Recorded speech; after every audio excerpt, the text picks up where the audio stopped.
Bueno, buenas tardes. Señor consejero de Obras Públicas y Vivienda del Gobierno de Cantabria, don Roberto Meli, académico e investigador del Instituto de Ingeniería de la Universidad Nacional Autónoma de México, señor director de la Escuela de Caminos, don Pedro Serrano, señor decano del Colegio de Ingenieros Técnicos de Obras Públicas de Cantabria, don Eduardo Luzuriaga, señor director de los cursos de posgrado, don Luis Villegas.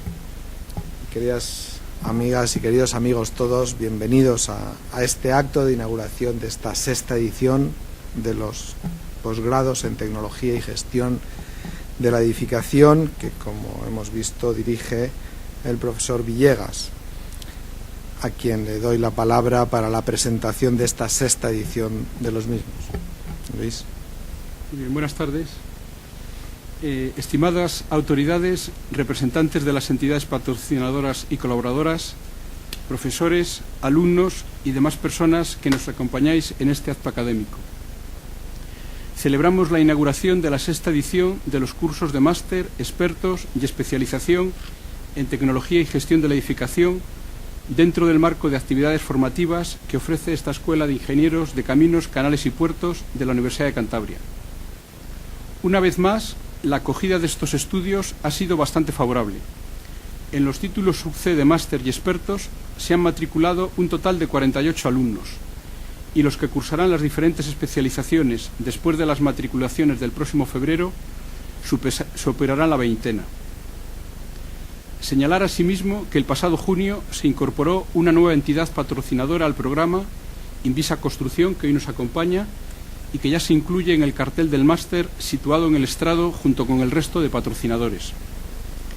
En este acto hemos de recoger también que nuestro máster ha recibido una nueva mención especial, que se suma al Premio Internacional AOIP a la calidad de la Asociación Universitaria Iberoamericana de Posgrado, que se obtuvo en 2010. Así, este pasado junio de 2011, nuestro programa fue incluido en el ranking de los mejores másters de España del diario nacional El Mundo, en concreto entre los 5 más destacados en el área de construcción y edificación. Un hecho que se confirma en esta sexta edición es la buena acogida que este máster comienza a tener en Iberoamérica. En concreto, en este curso se han matriculado 15 alumnos, 9 arquitectos y 6 ingenieros de 8 diferentes países de este subcontinente, que se suman a los 26 profesionales de la citada procedencia que lo cursaron en las 5 ediciones precedentes. Sabemos además, por lo manifestado por los exalumnos americanos que hemos tenido en los años anteriores, que los conocimientos y experiencias profesionales que obtienen a lo largo de su estancia en nuestra universidad y en el entorno geográfico del norte de España son altamente positivos para su maduración como expertos en la edificación. Ello nos anima a incidir y abundar en las campañas de promoción de este posgrado en Iberoamérica, de modo de recibir más alumnos de esta importante área del mundo, tan ligada, por otro lado, a nosotros. Este curso pasado, para reforzar el carácter profesional del posgrado, además de continuar con nuestro programa de prácticas de ordenador y de laboratorio hasta un total de 45 horas, de visitas a obras, unos 15 edificios, y pese a las dificultades actuales con la vertiente de prácticas profesionales, hemos puesto en marcha una recomendación que nos propuso AOIP a raíz de la concesión de su premio, en su informe de auditoría y en su apartado de propuestas de mejora. En concreto, la de realizar proyectos multidisciplinares de máster. La iniciativa fue bien acogida por los estudiantes de la quinta edición y se formaron 3 equipos, en los que han participado un total de 11 alumnos, pertenecientes a diferentes carreras profesionales del área de la arquitectura e ingeniería. Los proyectos desarrollados conjuntamente han sido tutorados en 4 talleres coordinados por arquitectos e ingenieros profesores del posgrado. La experiencia ha sido bien valorada por estos alumnos y, asimismo, el tribunal que calificó los trabajos presentados quedó muy satisfecho con los resultados obtenidos. Este curso, pues, repetiremos esta iniciativa. Puede, pues, afirmarse que este posgrado en edificación se ha consolidado como una oportunidad de formación continua para los técnicos del sector de la construcción de nuestra región, provincias limítrofes e iberoamericanos, como lo atestiguan los 245 profesionales que se han matriculado en las 6 primeras promociones de estos títulos propios, máster y expertos de la UC, con una media de 41 alumnos por promoción. Añadir además los 153 alumnos que hasta la fecha se han inscrito en las materias de especialización, que se ofrecen simultáneamente de forma independiente. De modo que esta iniciativa docente ha movilizado ya en su corta historia a unos 400 estudiantes. Por otro lado, debe destacarse asimismo el amplio espectro de profesionales que participan en estos cursos. Así, de estos 245 titulados de máster y expertos, un 43% provienen del área de la ingeniería civil, un 31% de la arquitectura, un 13% de la ingeniería industrial y el 13% restante de otras disciplinas.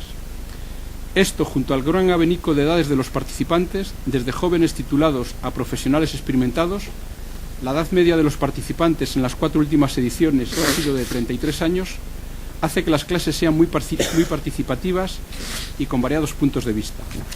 Para finalizar, indicaros que tenemos la voluntad firme y continuamos con la ilusión de mantener nuestro programa dentro de los mejores máster de España en su especialidad. Y recordaros que este objetivo no será posible solo con el trabajo del grupo de edificación de esta escuela. Necesitamos y contamos, como hasta ahora, con el apoyo de las autoridades académicas, aquí representadas por el rector y el director de la escuela, con el patrocinio de la Consejería de Obras Públicas y Vivienda del Gobierno de Cantabria, aquí, como otros años, está el consejero de este departamento, de los colegios profesionales, empresas y otras entidades que han hecho posibles el razonable éxito de este posgrado que nos ocupa. A todos ellos agradecemos ahora su imprescindible sostén y el acompañarnos año tras año en esta iniciativa. En este apartado me gustaría añadir unas palabras adicionales para nuestro apreciado rector, el profesor Federico Gutiérrez Solana, que preside esta inauguración como máxima autoridad académica por última vez, dado que cesa en su mandato en los próximos meses. Su apoyo decidido al máster desde su alumbramiento en 2006 y a lo largo de su andadura ha sido constante. Muchas gracias, rector. Además, quiero reconocer especialmente la dedicación y entusiasmo de los profesores del posgrado. También el trabajo constante de los miembros de GETED y de la administración de la UC. Y, por supuesto, la confianza otorgada por los alumnos que se han venido matriculando y a los actuales, a los que esperamos no defraudar. Asimismo, agradecer a los ingenieros María del Mar Mayo y John Zubiaurre de IDON su interesante ponencia, preludio de este acto académico sobre la Torre Iberdrola de Bilbao. Y por último, dar las gracias al profesor Roberto Meli Piraya por su presencia, da un brillo especial a este acto de inauguración.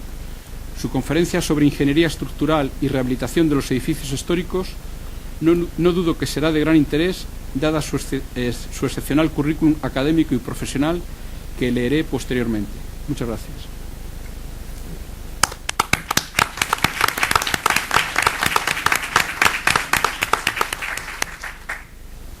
Muchísimas gracias, profesor Villegas. Tiene a continuación la palabra el señor director de la Escuela Superior de Ingenieros de Caminos, Canales y Puertos de esta Universidad de Cantabria, don Pedro Serrano. Muchas gracias, señor rector, señor consejero de Obras Públicas y Vivienda, profesor Roberto Meli, señor decano del Colegio de Obras Públicas, señor director del máster, señoras y señores, alumnos todos. Era costumbre hasta hace unos años en las universidades españolas que los alumnos que venían a ella eran gente joven. Acaba de recordar antes el director de los cursos, la edad media de los del año pasado, venían con 19 años y era lo habitual hasta hace poco, hasta que ha empezado a cambiar con nuevas actividades que están promoviendo los grupos dentro de la propia universidad. Y son actividades como este curso en el cual estamos hoy, en este máster de edificación, en el cual se apuntan profesionales de edades ya pues de la media que has comentado antes, porque están buscando algo especial, están buscando algo puntero en alguna de las ciencias que son de su interés. En el caso de la edificación es uno de los ejemplos en los cuales se necesita, no solamente para poder salir adelante los profesionales que quieran trabajar en este tema, no es suficiente las enseñanzas que han recibido en los años anteriores en las universidades de formas clásicas, en las asignaturas correspondientes de las ingenierías o de las arquitecturas, sino que es necesario que para poder encontrar trabajo y poder demostrar los conocimientos y poder aplicarlos, unos conocimientos especiales que solamente se pueden recibir en másteres como el del caso que estamos hablando hoy. Máster que, como bien ha dicho el director, ha tenido un reconocimiento ya internacional y nacional suficientemente conocido y que es una muestra del esfuerzo que están haciendo los gestores de este máster por conseguirlo. El máster tiene unos objetivos importantes, ambiciosos, que es incrementar esa formación inicial que tenían los profesionales, todos ellos que venís normalmente de arquitecturas o de ingenierías, donde intentan mejorar las normas de seguridad, conocer nuevos métodos de cálculo, necesidad de nuevos conocimientos para aplicarlos a sus necesidades, de tal manera que puedan demostrar en su trabajo habitual en un futuro, que es para realmente para lo que se están preparando, que el trabajo, el conocimiento que han adquirido en esta escuela y en este curso en concreto va a ser útil y podrán adaptarlo a todo lo que necesiten. Agradecemos, por tanto, a todos los gestores de este máster la tarea que han hecho. Agradecemos también al profesor Roberto Meli, que ha encontrado un hueco en sus múltiples ocupaciones para poder venir a dar este curso sobre ingeniería estructural y rehabilitación de edificios históricos. Al Gobierno de Cantabria, cuyo consejero de Obras Públicas y Viviendas nos acompaña, al cual damos la bienvenida en su primera visita personal a esta escuela, a los alumnos, a los profesores, al rector, que como bien ha dicho el director del curso, siempre ha apoyado esta iniciativa, a las empresas colaboradoras, pero sobre todo quiero mostrar el apoyo de la dirección de la escuela al profesor Luis Villegas por la tarea que ha hecho durante tantos años y que su desvelo ha sido totalmente necesario y de su grupo también de colaboradores para poder llegar a este máster a la situación en que está y que ustedes puedan recibir los conocimientos que realmente comprobarán al final de este curso que han sido merecedores del esfuerzo que han puesto ustedes por su parte. Muchas gracias a todos.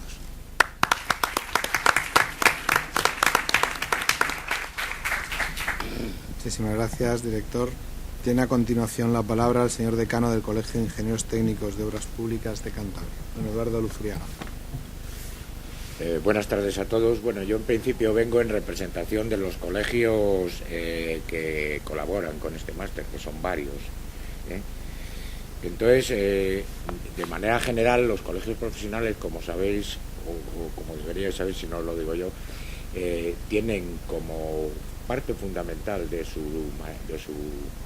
su existir la formación continua. La formación continua, que quiere decir que durante todo el tiempo que un señor que termina en la universidad y empieza la vida profesional, que es cuando ya se recoge en un colegio profesional, en una asociación o lo que sea, pues deberemos los colegios profesionales darle todas las mayores posibilidades pues para estar al día en nuevas técnicas y nuevas. En este contexto pues se enmarca sin ninguna duda este curso. Cuando en el año 2006, creo que fue en abril o algo así, o en marzo, nos reunimos pues el señor rector, ya estaba Federico, nos reunimos pues los que tenían que ver con la edificación y todo esto. Eran otros tiempos, naturalmente. Estoy hablando del año 2006, cuando se decía... No se decía, era verdad que en España había más grúas que en todo el resto de Europa junto, de la Europa del mercado común. Ya los más exagerados decían que solo en Madrid había más grúas que en todo el resto de Europa. Pero bueno, eran otros tiempos, entonces gran parte de ahora ya centrándome en mi colegio y en el colegio, o en general en los colegios de ingenieros civiles, gran parte de nuestros compañeros y de los compañeros de caminos que salían de esta universidad y de todas las escuelas de caminos se dedicaban a la edificación, pero no a la edificación solo en el sentido de hacer planes parciales de urbanismo o desarrollar proyectos de urbanizaciones y todo eso, a la edificación, a hacer casitas, gran parte de ellos, o sea. Entonces se entendió el profesor Villegas sobre todo y el rector que le apoyó y todo eso, que era muy necesario darles una formación continua a base de un curso de edificación porque se estaba demandando, porque había una demanda de la sociedad y de los propios compañeros y colegiados y todo eso que querían especializarse en edificación. Ahora los tiempos son otros. la cosa está bastante más complicada que entonces. La situación, bueno, no tengo que deciros, lo ha caído espectacularmente. A lo mejor se está volviendo a su ser, pero bueno, eso es otro debate que no. Pero sin embargo, este curso pues ha sabido un poco también evolucionar, en el sentido de que una parte importante del futuro de nuestra profesión y de la profesión de ingeniero civil se va a dedicar a la rehabilitación. Este curso, desde hace varios años, ha apostado bastante por la rehabilitación. Como lo pruebas el hecho de que, bueno, pues vuestro querido profesor Ignacio, pues su máster de rehabilitación, mejor dicho, su doctorado, la tesis doctoral de rehabilitación, pues ha merecido un premio nacional. Supongo que lo sabíais, y si no os lo digo yo, aunque a él se le caiga la cara de vergüenza. Bueno, bien, quitando el chascarrillo, es verdad que a pesar de la que está cayendo, pues este curso sigue teniendo una participación espectacular, porque hablar en un máster hoy por hoy de la Universidad de Cantabria de 40 y tantos alumnos es un logro espectacular.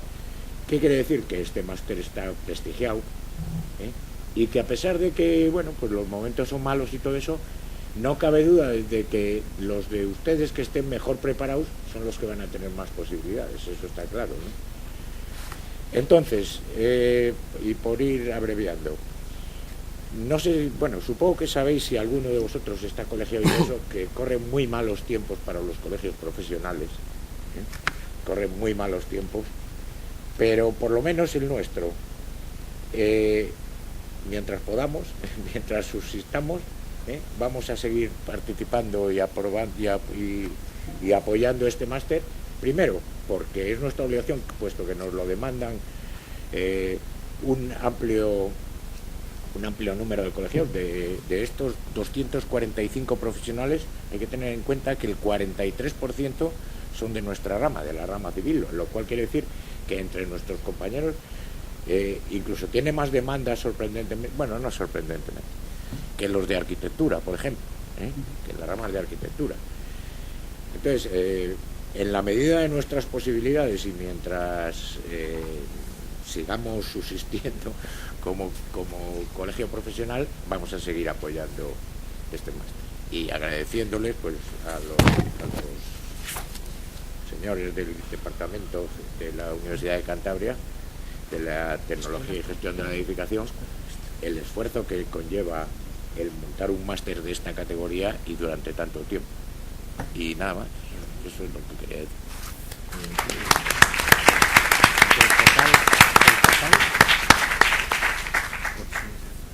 Muchas gracias, señor Luzuriaga. Tiene a continuación la palabra el excelentísimo señor consejero de Obras Públicas, Ordenación del Territorio, Vivienda. Esto era anterior, ¿no? Ahora Obras Públicas y Vivienda, ahora del Gobierno de Cantabria. Muy buenas tardes. Excelentísimo señor rector de la Universidad de Cantabria, ilustrísimo señor director de la Escuela Superior de Ingenieros Técnicos de Caminos, Canales y Puertos de Cantabria, señor decano, señor profesor don Roberto Meli y fundamentalmente señor Luis Villegas, director del curso. Quiero que sean mis primeras palabras de agradecimiento sincero al director de este máster y de este curso de expertos, en primer lugar por la organización del mismo y en segundo lugar por haberme invitado a este acto académico. Quiero que mis segundas palabras sean para felicitar por la reelección al director de la escuela, que ha demostrado que le deben de tener un poco de cariño sus compañeros profesionales, puesto que le han reelegido para seguir dirigiendo la escuela. Así que enhorabuena y mucha suerte también en la nueva andadura. Sin duda alguna, también hay que agradecer tanto a las empresas como a los colegios la colaboración y el patrocinio de este máster y estos cursos, y fundamentalmente quiero agradecer a los alumnos del mismo. Sin duda alguna, todos los esfuerzos de patrocinadores de la universidad e instituciones para organizar máster nunca tendrán éxito si no tienen realmente personas interesadas en profundizar en el aprendizaje y tener una continuidad en los conocimientos para seguir mejorando en su profesión. Así que muchas gracias por el interés que ustedes muestran para seguir en este máster. Sin duda alguna, organizar unos cursos como estos no es fácil. Combinar la planificación y hacer posible que de la planificación aparezcan aspectos novedosos en la formación, así como, sin duda alguna, también la participación de importantes profesionales, hacen de estos cursos que sean un éxito para la Universidad de Cantabria y, por ende, para nuestra comunidad autónoma. Por lo tanto, nuestro agradecimiento como Gobierno de Cantabria, porque nuestra comunidad y nuestra universidad tiene la capacidad y además también la fortuna de poder contar con este máster y este curso de expertos. Desde la Consejería de Obras Públicas y Vivienda de Cantabria, como muy bien decía el decano del colegio, no estamos en los mejores momentos de la edificación, pero sin duda alguna momentos de crisis son momentos de oportunidades, y los momentos de oportunidades es que creemos que no puede existir un desarrollo de la sociedad en la que vivimos si no somos capaces de crear una edificación sostenible. Por lo tanto, estamos en un momento muy importante para que entre todos aportemos los conocimientos fundamentalmente para conseguir que la edificación del futuro, la edificación de los próximos años, sea una edificación integrada en el entorno urbano, integrada en el paisaje y fundamentalmente una edificación que sea capaz de conjugar esa integración con un tema fundamental que la sociedad demanda y fundamentalmente de nuestro país, que es la generación de empleo. Creemos, y así no es que creemos, afirmamos rotundamente que la edificación es un sector económico y social también, que sin duda alguna es de los que más generación de empleo puede aportar con la sociedad en la que vivimos. También es cierto que se ha avanzado y se ha profundizado en estos másteres de una manera muy importante en el tema de la rehabilitación. Desde la Consejería, como digo, estamos en unos momentos difíciles para una edificación nueva, fundamentalmente si hablamos de vivienda, porque es cierto que a veces se ha construido allí donde no había demasiada demanda y donde tampoco había demasiadas oportunidades, pero así se ha hecho. Por lo tanto, tenemos que aprender de esos errores y lo que tenemos que hacer es intentar, en primer lugar, aprovechar una oportunidad que aquí se ha trabajado mucho, como decía, que es el tema de la rehabilitación. El tema de la rehabilitación ya le dan la importancia suficiente a ustedes. Creo que la siguiente ponencia habla de rehabilitación también de edificios históricos, que también es muy importante. Y la rehabilitación, sin duda alguna, y la edificación lleva a cabo la integración de muchos sectores económicos para su desarrollo. La rehabilitación de los núcleos urbanos, de nuestros pueblos, de nuestras ciudades, así como la rehabilitación también en el medio rural, creemos que es fundamental para conseguir esa edificabilidad o esa edificación sostenible, fundamentalmente dirigido al aprovechamiento de las energías renovables, fundamentalmente también para conseguir una mayor eficacia y eficiencia energética. Y también yo creo que un tema de futuro fundamental es la rehabilitación para una mejor accesibilidad. Creo que si sabemos conjugar todas estas cosas, creo que estaremos construyendo o edificando para el futuro. Eso es lo que nos demanda la sociedad, yo creo que en estos momentos, y es la obligación que tenemos las instituciones y ustedes como profesionales de saber aportar a la sociedad estos valores. También es verdad que ustedes conocen que se han aprobado un decreto en julio del año 2011, donde se deben de llevar a cabo inspecciones técnicas de edificios para edificios mayores de 50 años o con más de 50 años de antigüedad, y para municipios mayores de 25.000 habitantes, que también va a ser una oportunidad de saber trabajar en esta rehabilitación, en estos edificios, porque van a ser fundamentales para nuestras ciudades fundamentales.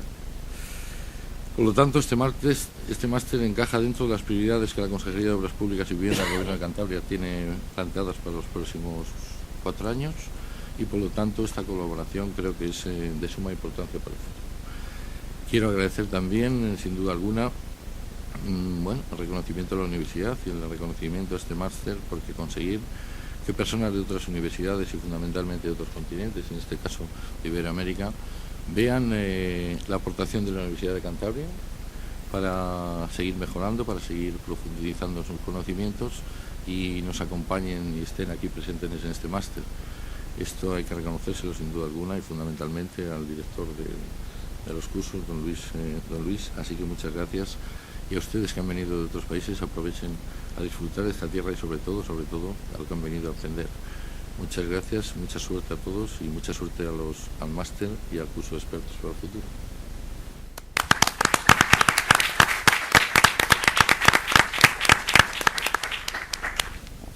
Muchísimas gracias, señor consejero. Bien, para terminar y antes de declarar como inaugurados este máster y dar paso realmente a lo que es importante hoy, que es la conferencia del profesor Meli, simplemente yo creo que como en representación de la institución, lo que representa la universidad, que tiene que dar servicio a la sociedad en algo tan sustancial como es gestionar bien el conocimiento, es el deber de alguna manera de felicitar las buenas actuaciones, de reconocer las buenas actuaciones, y en este caso de empezar pues estas palabras dando esa felicitación y ese reconocimiento a la labor que ha realizado el profesor Villegas. Reconocimiento que no, es decir, lo único que tenemos es que reproducir el que ya se ha hecho patente desde una visión objetiva por parte de evaluadores externos como la Asociación Universitaria Iberoamericana de Posgrado, con su reconocimiento internacional a este máster, o como, bueno, pues digamos, la buena clasificación en los rankings, que al final son situaciones referenciales desde la visión externa a la universidad de que lo que se hace tiene sentido. Entonces, por un lado, esto ya digamos, hace exhaustiva el reconocimiento que podamos hacer nosotros, pero de alguna manera lo que hay es que reconocer, porque el modelo que ha planteado de trabajo el profesor Villegas es el que nos debe impulsar a seguir trabajando en esta línea, porque ha hecho un proyecto plenamente internacionalizado, y la prueba sois vosotros mismos. Un proyecto en el que ha tratado de establecer una visión pluridisciplinar a un entorno que en aquel momento, cuando nació, era un sector claramente estratégico para la sociedad, que sin duda lo seguirá siendo, con independencia de la situación en la que la sociedad se esté moviendo desde el punto de vista económico, y por lo tanto lo que pueda reactivar más o menos determinados sectores. Pero sin duda la edificación siempre será un aspecto básico para la sociedad, y por lo tanto tenemos que gestionarlo y saber gestionarlo bien. Y de ahí que es importante ese carácter transversal, pluridisciplinar, que digo, se ha dado a este máster, la búsqueda de la especialización, de la profesionalización, al fin y al cabo, de las personas, que está ligado también a la mejor empleabilidad en términos ya muy especializados, y sobre todo también a la pluralidad participativa, es decir, el buscar que la experiencia, el conocimiento existente no está solo en el entorno académico, sino que estaba también en el entorno profesional, y aglutinar a las administraciones públicas, a la consejería que desde un principio apoyó, a los colegios profesionales y a las empresas, juntamente con los académicos, para dar la mejor formación posible, para establecer los objetivos del programa, para de alguna manera establecer los objetivos de la formación de las personas que necesita, que requiere, que demanda la sociedad. Yo creo que todas estas características es lo que realmente han promocionado ese reconocimiento, y son por los que tenemos hoy que venir y recordarlas, y ya digo, sobre todo dar las gracias, porque al fin y al cabo es lo que hay que hacer con los trabajos bien hechos. Es verdad que hace 6 años podíamos pensar que fue fácil el organizar aquel gran equipo, pues es decir, porque había muchas oportunidades. Es decir, la oportunidad, lo que representaba la construcción en España, probablemente en aquel momento más o menos, yo diría casi que por 10 de la que se representa en estos momentos, en donde un 70% de la actividad de la construcción estaba asociada a la edificación, pues eran momentos buenos en un sector, y parece que en esa situación puede ser fácil encontrar la colaboración de las empresas, la colaboración del entorno profesional. Sin embargo, en esos momentos de éxito yo creo que casi se mira más el seguir haciendo las cosas y no pensar en lo importante que es la formación de las personas para garantizar la sostenibilidad del conocimiento en cada sector. Así que no fue fácil, pero sí que creo que eso lo hizo, si se quiere, todavía mucho más sólido el proyecto, quedó mucho más encajado, y de ahí también en el arranque la solidez, digamos, de los resultados. Y en estos momentos, pues yo creo que lo que hace esta actividad, lo que hace el máster, es recoger el fruto de ese trabajo bien hecho, y con independencia de una situación difícil, encontrar que hay más de 40 personas cada año que quieren especializarse, que confían su proyecto de vida profesional en esta actividad. Por lo tanto, a ellos, a vosotros, os tenemos que dar las gracias por esa confianza en las personas, por esa confianza en las instituciones y por esa confianza, al fin y al cabo, en el conjunto de agentes que hemos apostado por esto. Así que con ese agradecimiento a los que confiáis en ello y venís a participar en ello, debemos también acabar agradeciendo el liderazgo del profesor Villegas, el trabajo de su equipo. Yo creo que ya se ha mencionado aquí, el equipo no solo es un equipo ejemplar en la formación, en la docencia, es un gran equipo en la investigación, con premios que ya se han citado, y de alguna manera eso al final está todo conectado. Si uno trabaja bien en investigación, se hace buena docencia, se tienen nuevos contenidos de conocimiento que aportar, de alguna manera se establece una mejor conexión con los entornos para que la formación sea más completa. Y el agradecimiento también, para acabar, a aquellas instituciones que confiaron en nosotros, en la universidad, y que hoy siguen confiando, pues la consejería. Yo creo que es muy importante que en estos momentos las administraciones sigan confiando, y de alguna manera no solo sigan confiando, sino que apuesten decididamente por la formación de las personas, por potenciar el talento de las personas con el conocimiento que vayan adquiriendo, y establecer una apuesta por proyectos sólidos, entre los cuales la metodología también de alguna manera está presente como una forma de formar a las personas más allá de los contenidos. Yo creo que el entender cuáles son los mensajes de mejora, como ha mencionado el profesor Villegas, el entender que el trabajo en equipo, el hacer proyectos entre las personas, proyectos pluridisciplinares, pues realmente también es una manera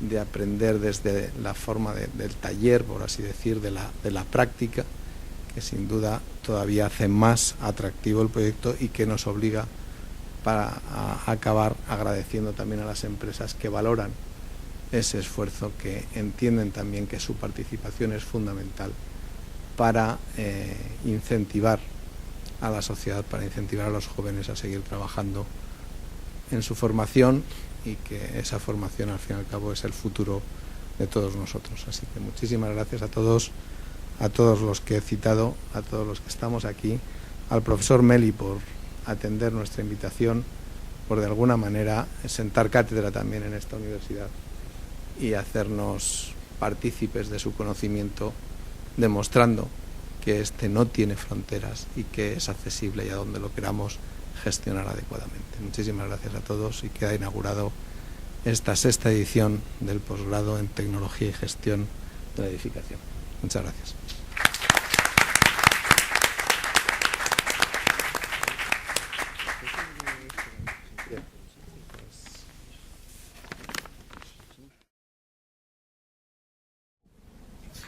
Bueno, vamos a comenzar ahora con la conferencia del profesor Meli, y como es lógico, antes voy a leer un currículum vitae resumido, pues que nos da un poco el perfil y el hacer del profesor. Bueno, el profesor doctor Roberto Meli es investigador emérito del Instituto de Ingeniería de la Universidad Nacional Autónoma de México y es profesor de la Cátedra de Ingeniería Sísmica en el programa de posgrado en Ingeniería de la misma UNAM. Es especialista en ingeniería estructural y particularmente en el diseño sísmico de estructuras.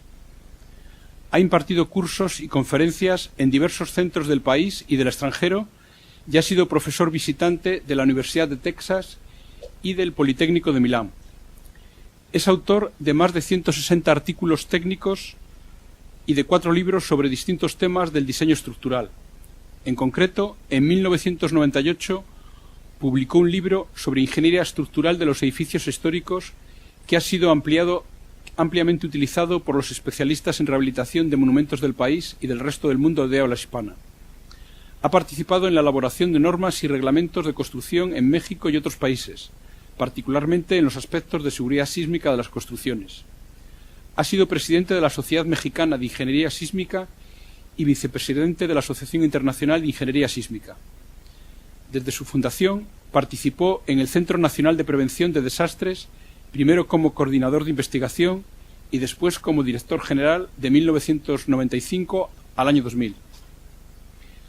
Ha tenido una intensa actividad de investigación y consultoría sobre la seguridad estructural de los edificios históricos, sobre todo en la Ciudad de México, pero también en otras partes del país y en el extranjero.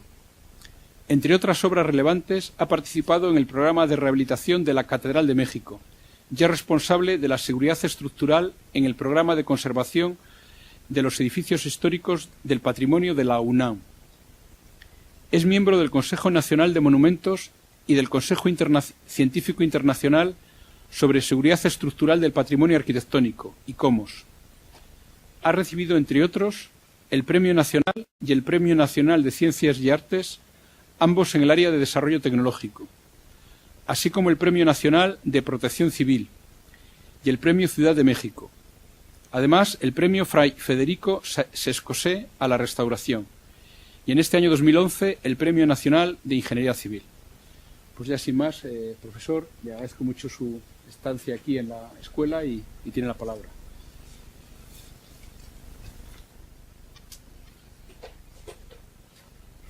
Muchas gracias, profesor Villegas, por la amable presentación.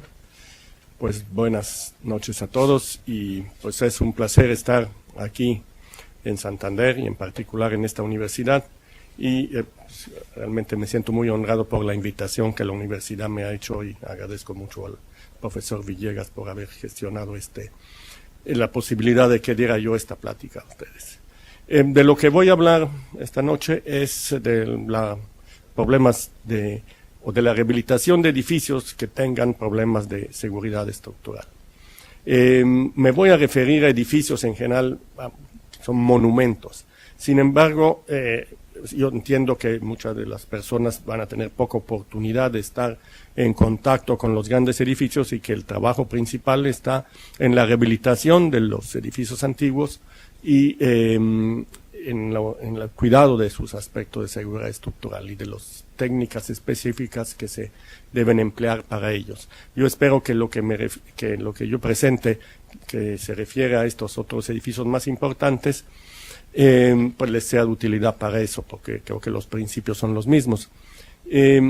Además, voy a hacer énfasis porque así me lo pidieron y además porque a mí me conviene que así sea, porque es lo que más manejo, es a los problemas de seguridad sísmica, problemas que se dan en los países de alto peligro sísmico, pero que también se deben tomar en cuenta en alguna medida en países con bajo peligro sísmico, como pueden ser esta región, pero en lo que cierto tipo de estructuras deben tener un mínimo cuidado para evitar daños y en eventos que, aunque no son tan continuos y ni de tan gran magnitud, pueden causar, como tienen ustedes un ejemplo en tiempos cercanos aquí en España, pueden causar daños sustanciales en edificios existentes y sobre todo los antiguos. Como decía, me voy a referir a la experiencia en México principalmente, donde tenemos pues edificios de diferentes edades y de diferente tipo estructural y diferentes materiales que también tienen diferentes problemas y diferentes modos de falla. Podemos empezar desde los edificios prehispánicos, los cuales no todos son pirámides muy toscas, que tienen pocos problemas de seguridad estructural, pero también hay estructuras más elaboradas estructuralmente desde los tiempos prehispánicos. Tenemos algunos decenas de miles, probablemente cerca de 50.000 edificios de la época colonial del siglo XVIII para atrás, del XVI al XVIII, que pues son estructuras de distinto tamaño, importancia, pero que tienen características comunes. Aquí lo que presento es un caso de un convento que tiene más el aspecto de una construcción, de una fortificación que de una construcción religiosa, pero que también estas construcciones llegan a presentar problemas estructurales. Lo que más se presenta seguramente en la práctica son edificios de principios del siglo XX, aquí también tienen muchos edificios de ese tipo, que ya con los años pues se han deteriorado o han tenido problemas y que hay que rehabilitar. Entonces, aunque yo me voy a referir principalmente a este tipo de edificios de la época colonial, pero trataré de que se tengan de tomar en cuenta también lo relativo a otro tipo de edificación. Pues se trata, estos edificios coloniales de los que hablaba, se trata principalmente de estructuras abovedadas, en que los elementos verticales son muros con contrafuertes y bóvedas de distintos tipos, aunque hay también casos de techos de madera, de hecho de viguería de madera.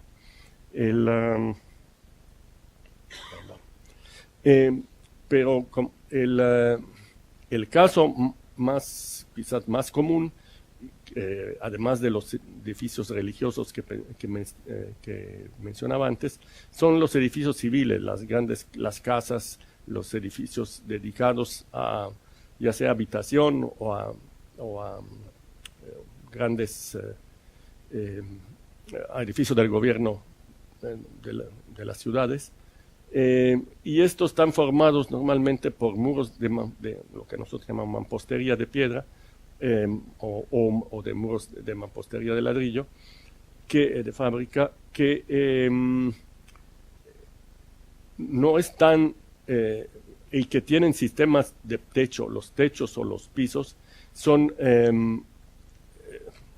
esencialmente a través de vigas de madera y con un entablonado o con el ladrillo sobre un relleno de material de tierra, de material ligero.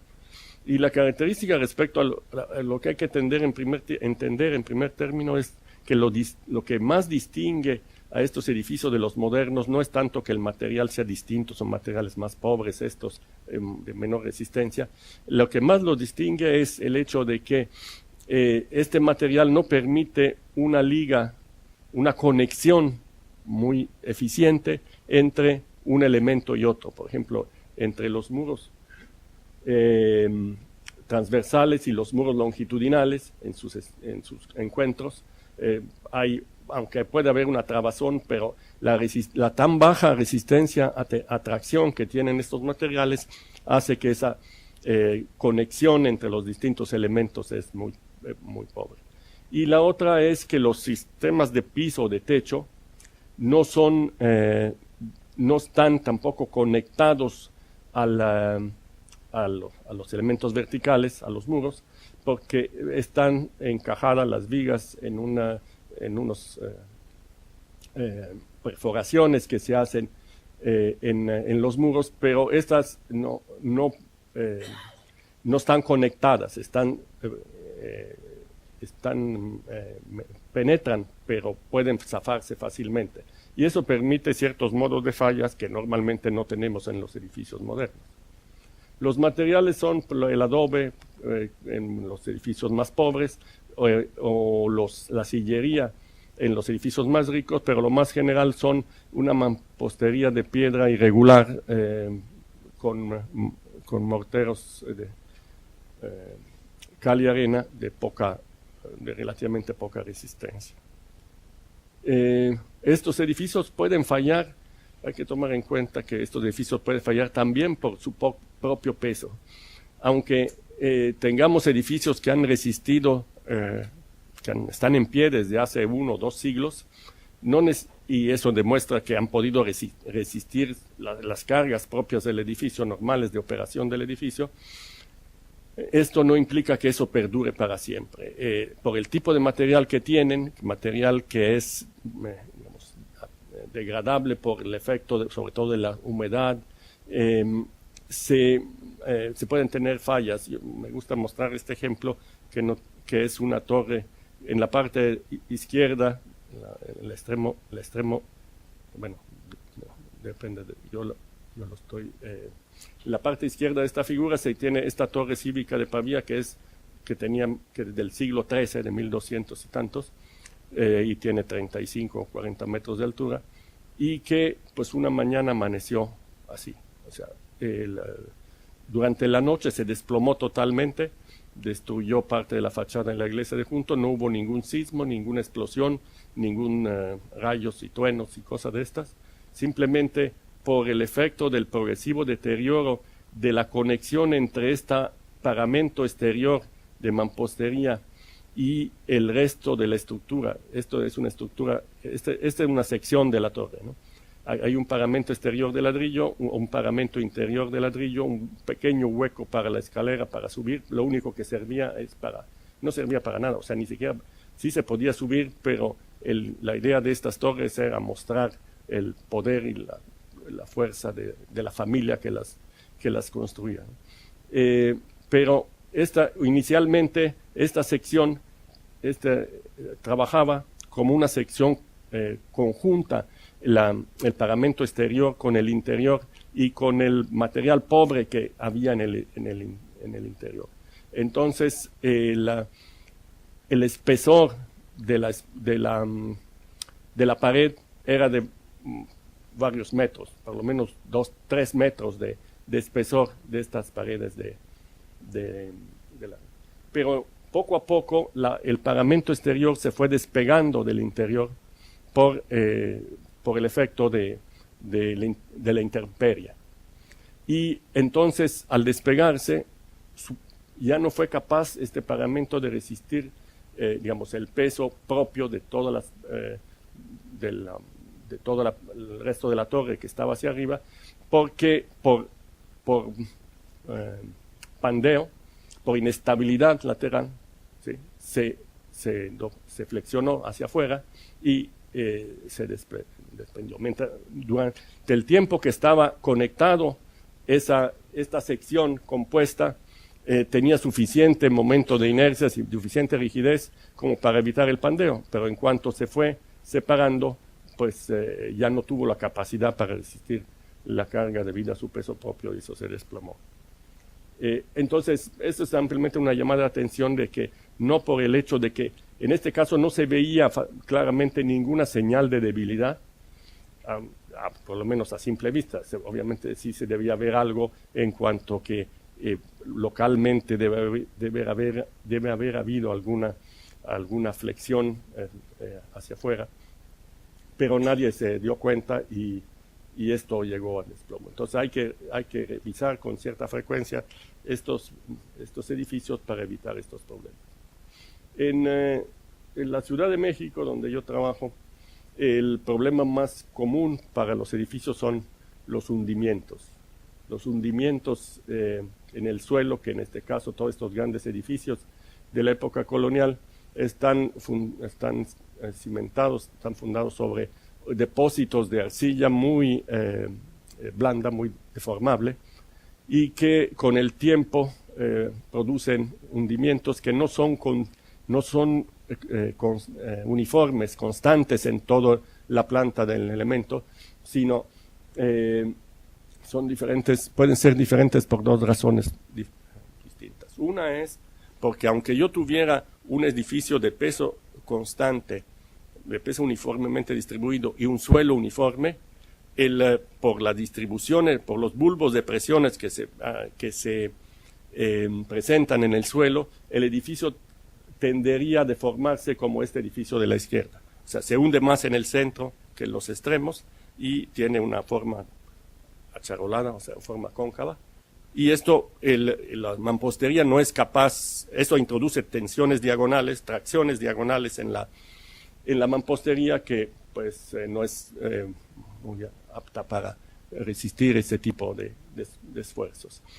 pero con frecuencia el problema es que estos edificios fueron construidos sobre ruinas de construcciones previas prehispánicas, muy pesadas, templos y pirámides, que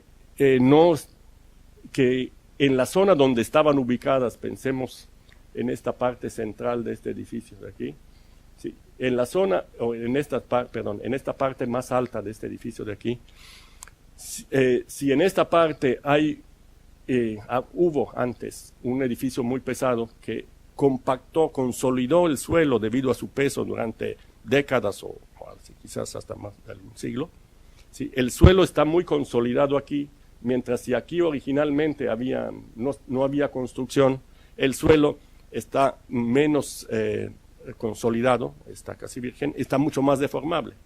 Entonces, con el tiempo se va a hundir más en las zonas donde no hubo una preconsolidación previa que en otra.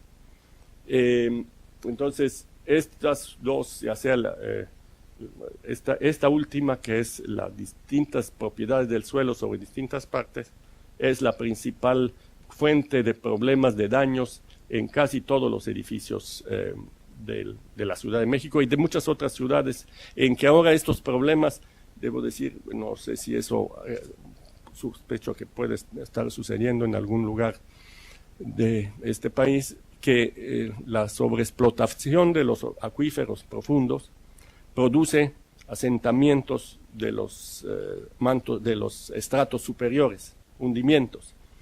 Y esos hundimientos luego no son uniformes porque depende de dónde están los pozos para donde se está extrayendo el agua, y eso suele, por lo menos sucede en México en muchas ciudades o pueblos y muchos centros históricos, que por la sobreexplotación de los acuíferos se están teniendo problemas que no son por el peso del edificio, porque el edificio ya, por lo que tenía que suceder por el peso, después de 300 años ya se ha en cierta medida estabilizado, pero ahora están teniendo hundimientos adicionales debido al problema del bombeo del agua subterránea.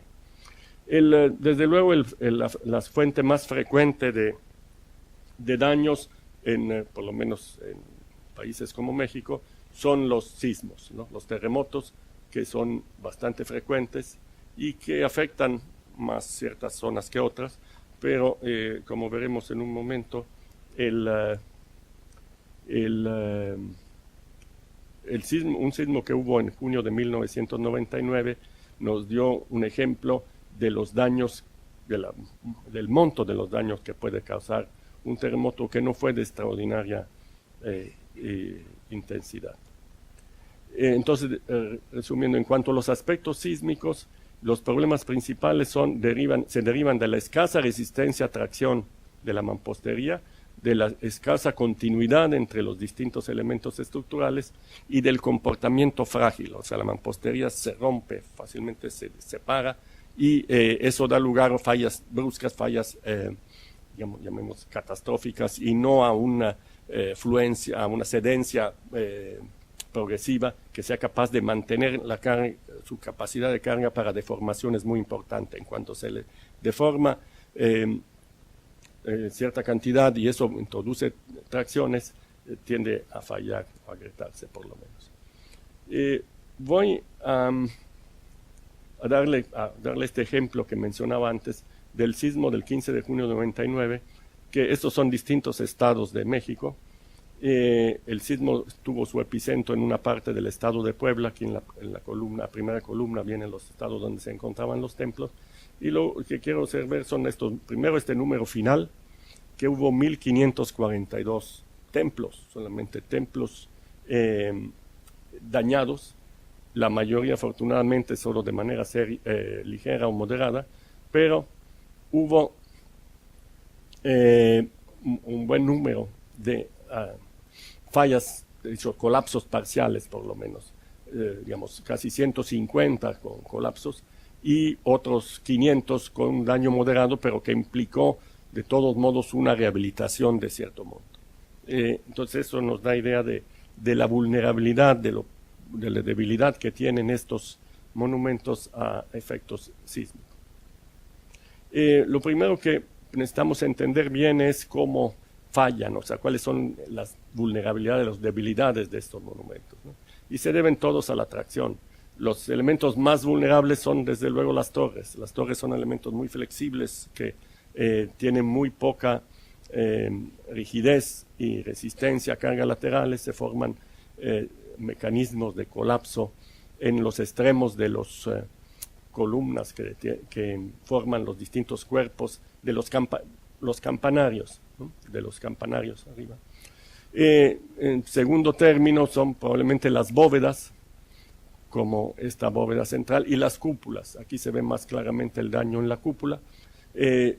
La bóveda es la forma natural casi de trabajar de la mampostería. Mientras trabaja debido a su propio peso, la bóveda es capaz transmite se generan por el propio peso, se generan en la bóveda exclusivamente esfuerzos de compresión, ¿sí? Pero en cuanto se mueven sus apoyos, las bóvedas son muy vulnerables a los movimientos, a las aperturas de sus apoyos. En cuanto se abren sus apoyos, se introducen tracciones importantes, y lo mismo sucede con las cúpulas, ¿no? La que se ve ahí atrás. Esos son ejemplos de... También hay las torres en sí, el cuerpo de las torres tiende a abrirse, a separarse del resto de la fachada, y los contrafuertes y muros también se dañan debido al empuje. Ahora les mostraré algunos ejemplos. A ver, primero algunos ejemplos de daños que son todos del sismo de 99 y todos son en zonas relativamente cercanas. Estas dos cúpulas de la derecha y la bóveda de la izquierda, que debido precisamente a la abertura de los muros que estaban flexionando, como ahora mostraré, se dañaron. También tenemos muchos casos de fallas en los campanarios, las fallas en las torres y de falla en la fachada. Y el otro efecto importante y muy catastrófico es la tendencia de la fachada principal, como puede ser esta, a vibrar normal a su plano, en dirección perpendicular a su plano, y en los casos que en algunas regiones son frecuentes, en que el cuerpo principal de la iglesia, que en el caso de la derecha, bueno, que se puede ver aquí en la figura de la izquierda, que la fachada principal no esté bien conectada al cuerpo principal de la iglesia, porque no hay un amarre, no hay una penetración. Normalmente son de materiales distintos. En muchos casos estas bóvedas son de ladrillo y la fachada principal es de piedra, de sillería, y no están bien conectadas. Entonces esto tiende a voltearse, ya sea parcialmente, como en este caso de la foto central, en que toda lo que llaman el limafronte, el frontis, se volteó hacia afuera, o como se veía en este caso de aquí, se abrió, aunque afortunadamente no alcanzó a voltearse totalmente. Pero esos son daños muy serios y bastante frecuentes. En el edificio que mostramos hace un rato, que son estos edificios civiles en que los pisos no forman diafragmas y no están conectados a los muros, puede ocurrir modos de falla como el colapso de los pisos, porque los muros pueden flexionarse hacia afuera,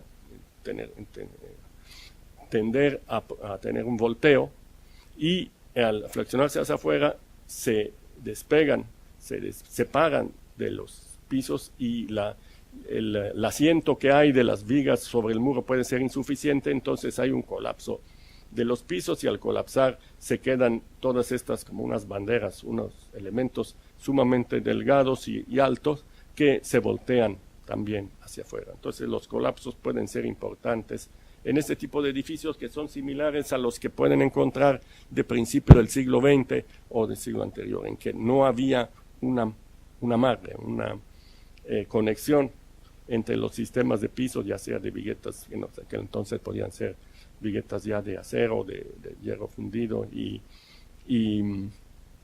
los pisos también de madera. Pueden presentarse daños de este tipo. Me consta, por ejemplo, que en Barcelona hay muchos edificios de de este tipo y que son de 6 u 8 pisos, bueno, 6 por lo menos, y que pues, obviamente ante algún movimiento, alguna vibración del terreno, pues van a tener muy poca capacidad de resistirla. Aquí vamos a ver si estamos de suerte el día de hoy, que esto no funciona. No. Aquí necesito ayuda porque hace un momento hicimos, yo creo que hay que picarle ahí directamente con el mouse sobre la figura, si no, no responde. 3 veces funciona. No. Entonces hay que entrar al... Las dos funcionaban perfectamente, pero solo cuando uno lo hace de prueba, cuando lo hace en serio ya no funciona. Sí, mire, entre por favor al archivo, nos lleva un minuto, entre el archivo donde están los videos. Sí, y así. En el archivo hay un, ¿dónde está? No es ese, ¿no?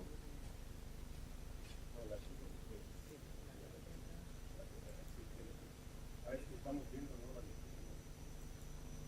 Esas dos de la izquierda. No, esas son después. Esas dos de la izquierda, las azules. Esa, la modo 1. La modo 1. La B1. Si la mira aquí, lo hacemos mejor.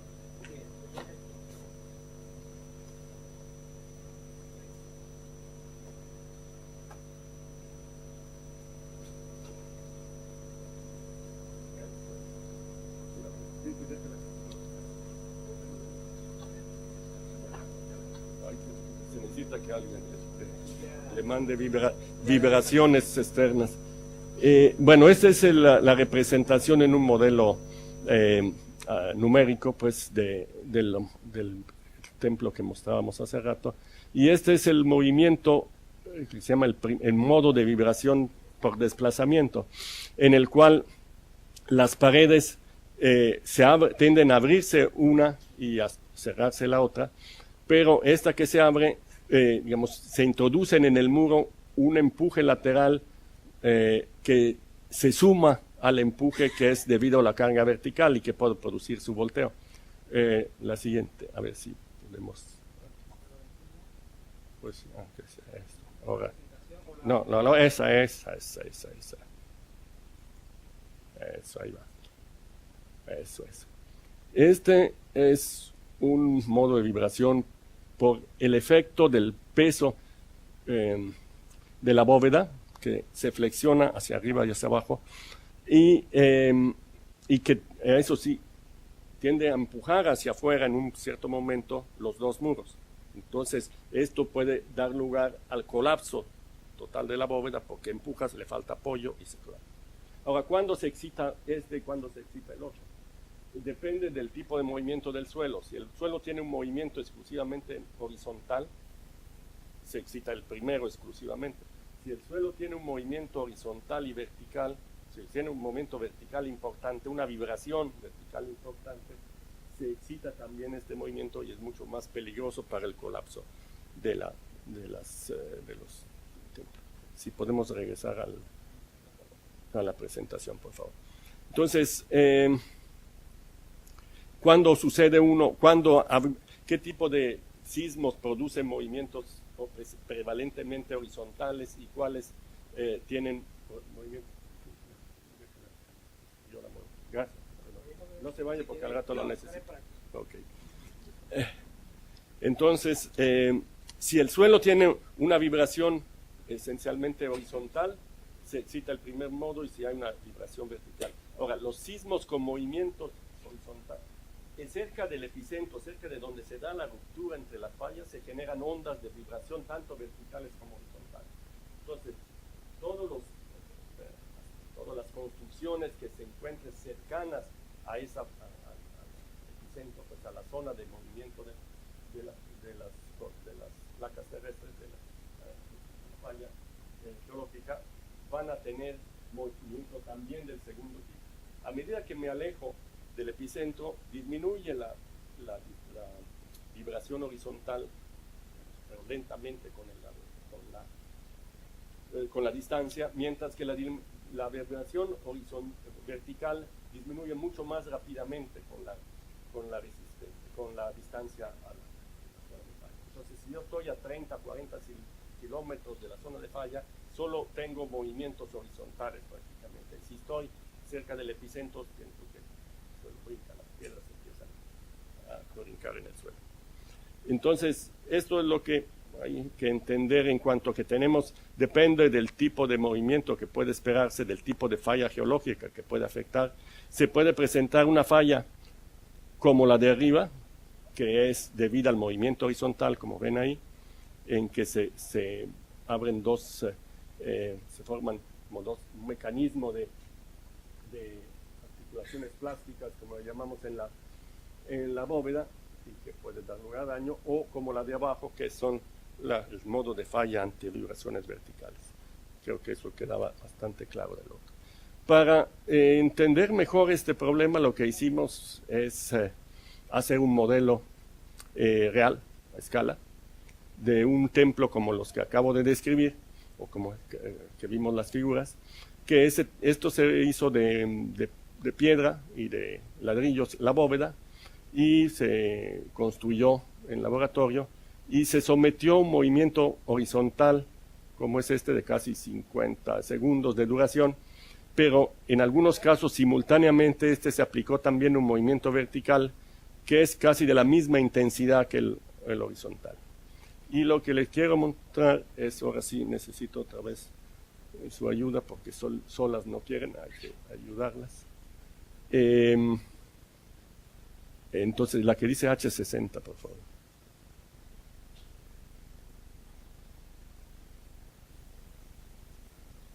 No, es ahí. Es en otro lado.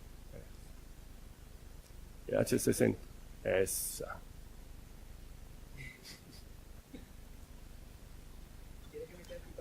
Sí, de una vez quédese ahí. Es lenta, pero sí, bien, ahí viene. Este es un movimiento puramente horizontal. El 60 nos indica como que el porcentaje del sismo del registro que estamos aplicando. Es 60% de aquel registro. Como ven, responden sobre todo las campanarios, la parte superior. Bueno, esta figura está un poco deformada hacia arriba, o sea, no es tan esbelto el templo, es menos alto y más largo.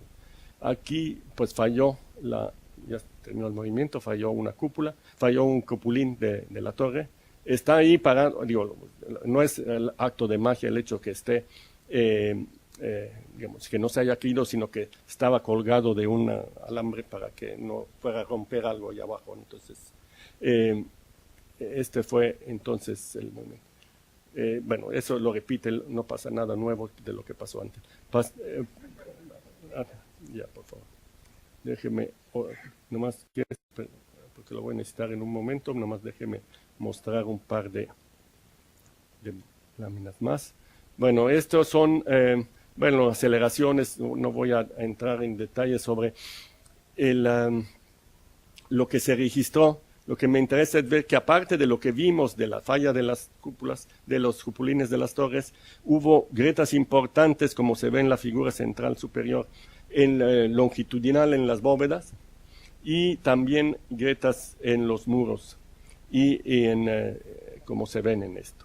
Entonces, consideramos que pues, esta intensidad era, bueno, aquí es para 40, pero en realidad para 60 ocurrió casi lo mismo, por ciento, que la 60 era la intensidad máxima que se podía aplicar sin la destrucción total, y lo que nos dedicamos fue a reforzar esto para ver si lo que estamos aplicando para el refuerzo de estos templos o de estructuras semejantes que estén sujetas a sismo surte efecto como nosotros esperamos o no.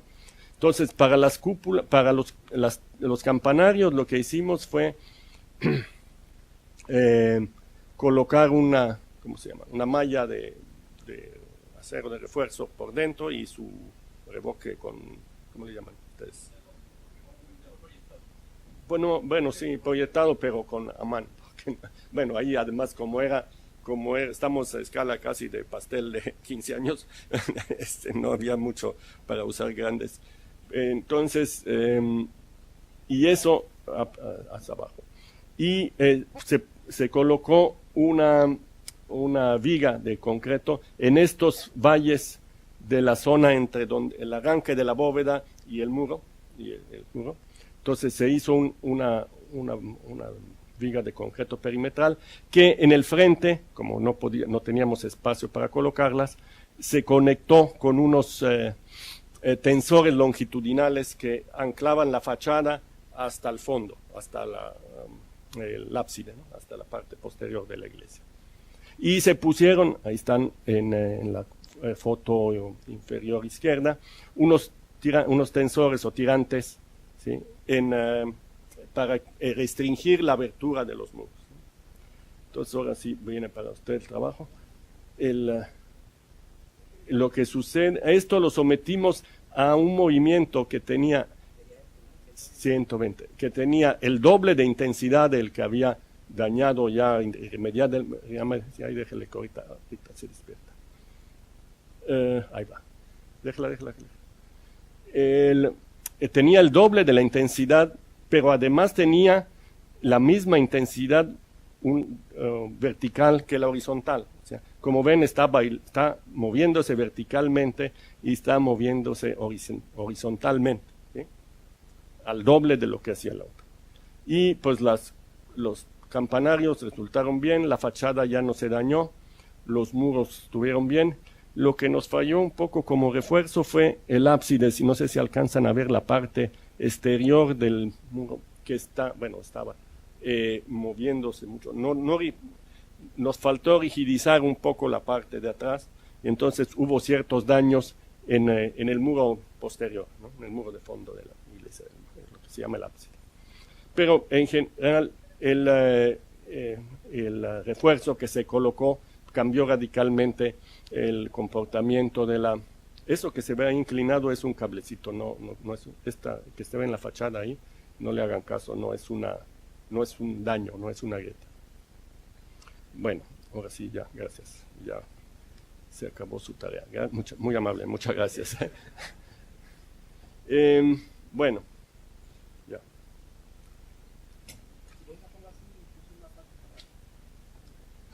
Bueno.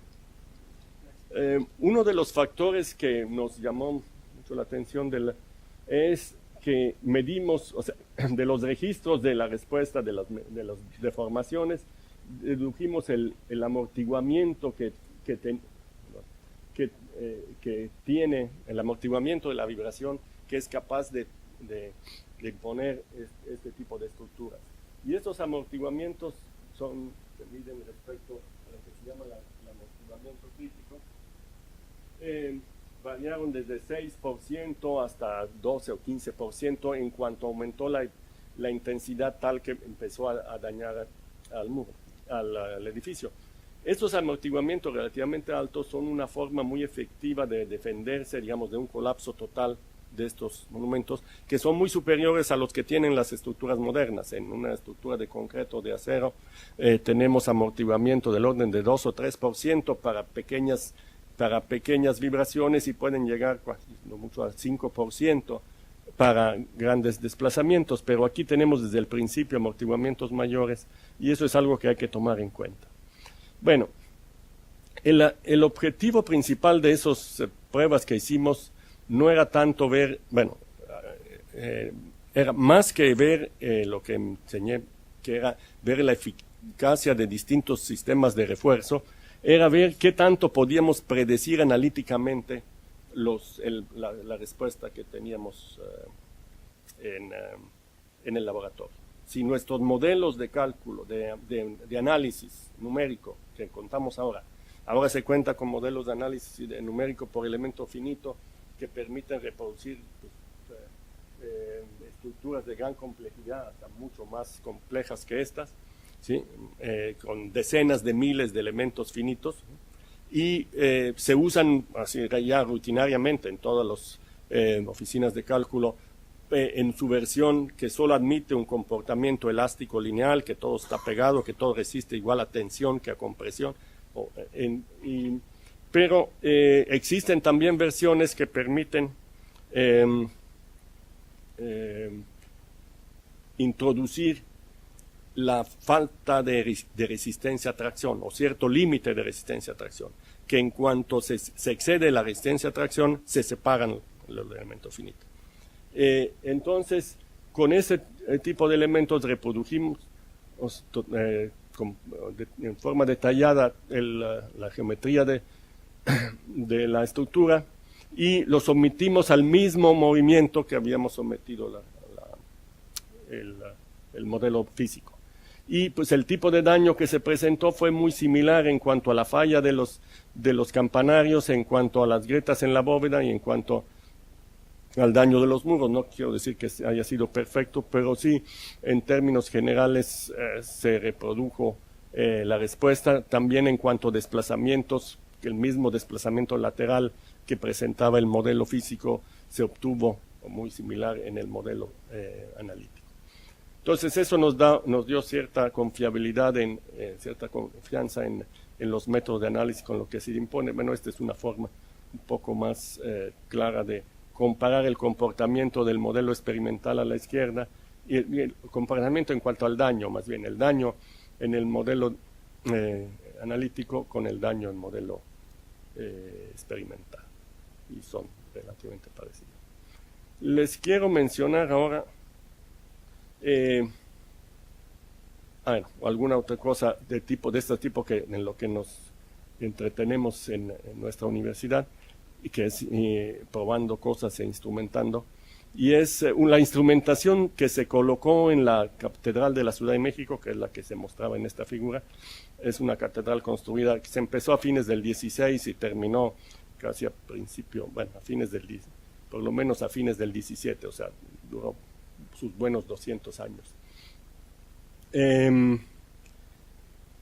Y que está muy dañada, pero está dañada por los hundimientos diferenciales y no se nota claramente los daños por sismo. Entonces queríamos entender bien cómo responde un edificio de esto a los sismos. Pues lo que hicimos, como en México ahí se registran sismos con mucha frecuencia, ahorita les explico por qué,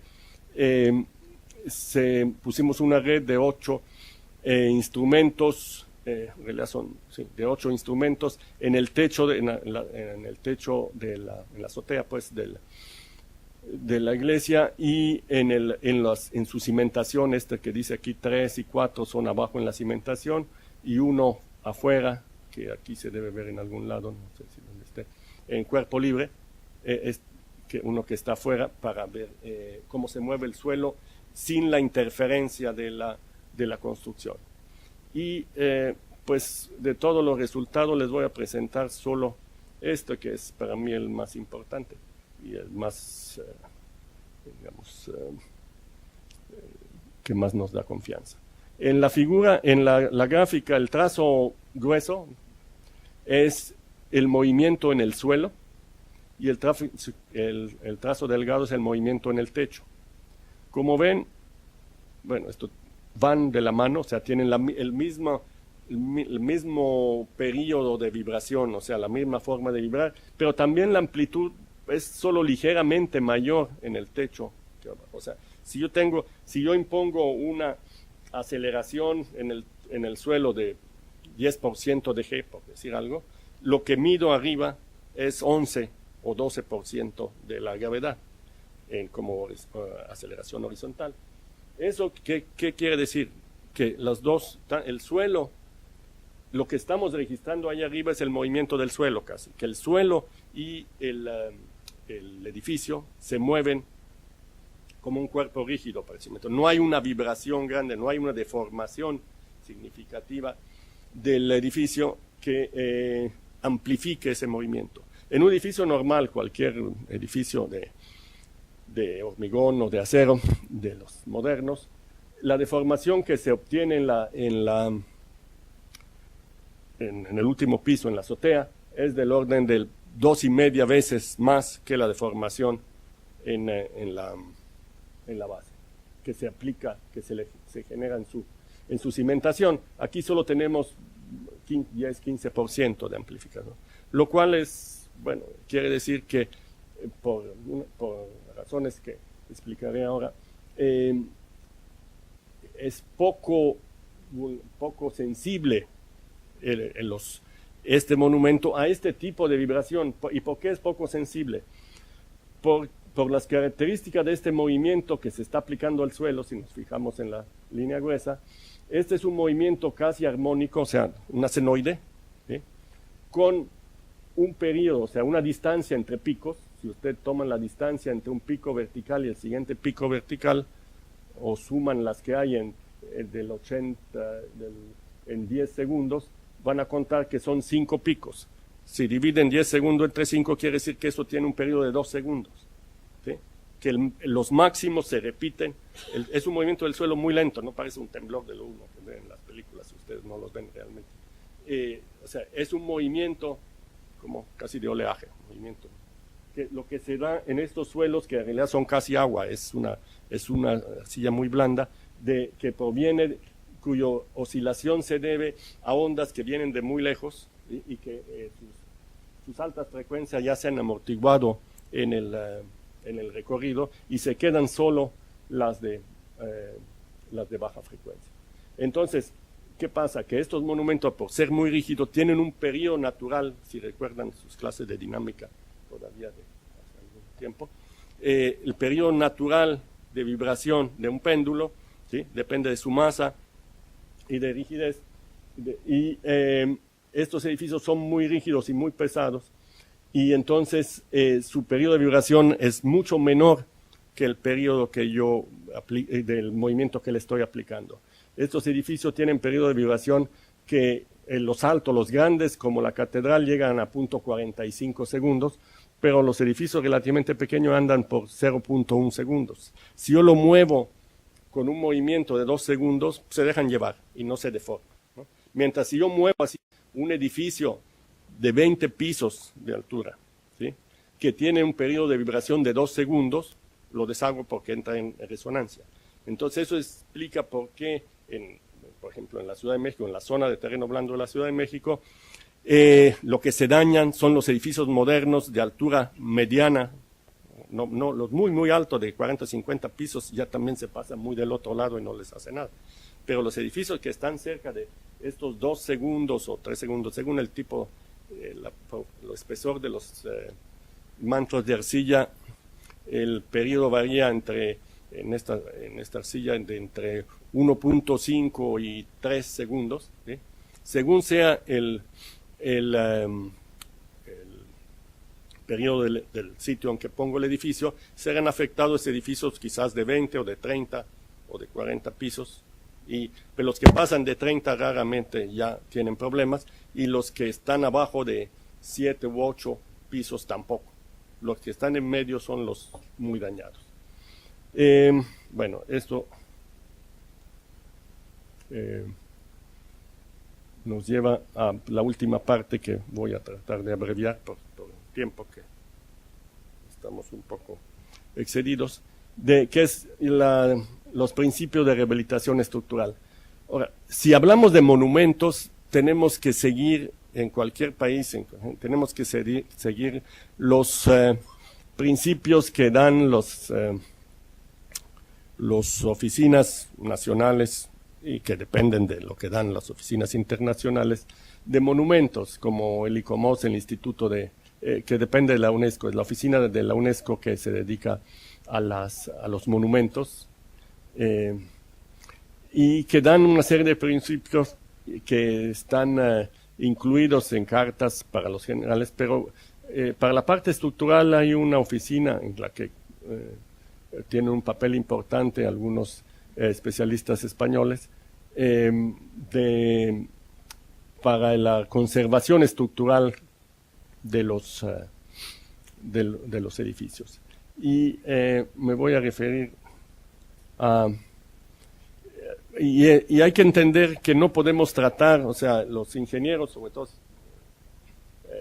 los ingenieros, porque los arquitectos suelen ser más cuidadosos en esto, no podemos tratar los edificios antiguos como edificios modernos. O sea, los reglamentos, las normas, los métodos de análisis que estamos acostumbrados a usar están desarrollados para materiales y tipos estructurales modernos, que son estructuras continuas que tienen alta resistencia a tensión y a compresión, a tracción y a compresión, y que por tanto no presentan el comportamiento y los modos de falla que tienen los edificios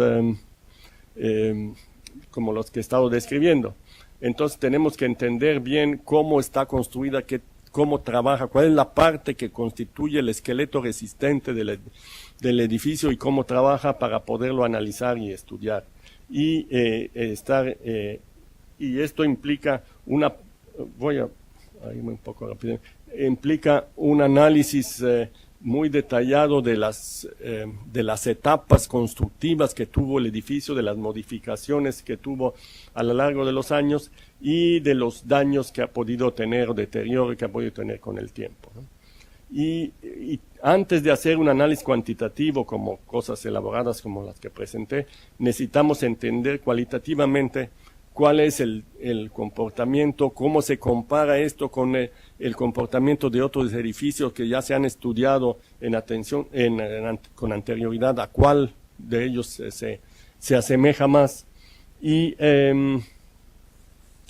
después tenemos que aplicar, después de haber entendido eso, tenemos que aplicar métodos de análisis con modelos matemáticos que apliquen los principios, pero no necesariamente los mismos métodos, los mismos principios, pero no necesariamente los mismos métodos que para los edificios modernos. Bueno, tenemos para conocer el interior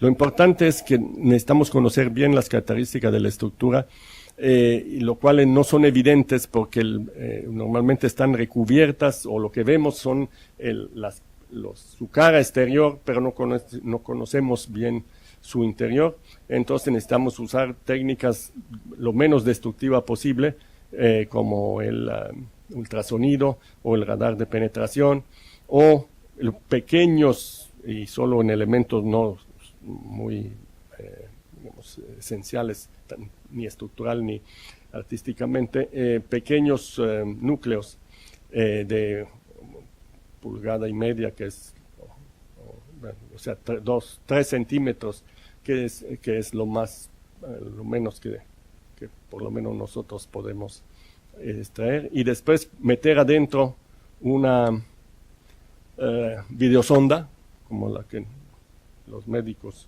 usan, un poco más de uso rudo, y inspeccionar el elemento por dentro, para saber cómo está hecho, cuáles son las características de los materiales y cuál es la parte realmente resistente de lo que vemos. Nosotros podemos ver una columna de 2 o 3 metros de diámetro y que parece estar hecho de una piedra, un mármol de muy alta calidad, pero eso puede ser nada más un recubrimiento de 30 o 40 centímetros y adentro hay prácticamente material de desperdicio con algún pequeño aglomerante, aglomerante muy pobre. Entonces no sabemos cuál es el área resistente con la que contamos normalmente. Bueno, voy a pasarme un poco a mostrar. Bueno, aquí quiero mostrar algunos ejemplos de las técnicas que se usan, siempre se han usado tradicionalmente, son la inyección de lechadas, ¿cómo le dicen ustedes a las lechadas? Sí, de cal con algún aditivo estabilizante para penetrar y poner todo el deterioro los huecos internos que pueda tener la mampostería debido al deterioro que se ha deslavado por la lluvia, por el intemperismo, ¿no? Eso es uno muy común. Restituir las partes que estén muy deterioradas, restituir localmente con los mismos materiales, y el uso de contrafuertes exteriores y de preferencia de tirantes o tensores de acero como los que aquí se muestran, o de sunchos. Estos son, digamos, una forma un poco burda de hacerlo, pero es lo que se usaba generalmente. Ahora lo hacemos de manera un poco más elegante, pero con el mismo efecto, que es con bandas de acero o bandas de fibra de carbono para aumentar la resistencia a compresión, aunque aquí parezca que este es un elemento que solo está con presión y que no tiene tensiones. La falla de este elemento se debe a la falta de resistencia a tracción del elemento, porque la compresión produce una expansión lateral y el elemento falla por tracción, ¿no?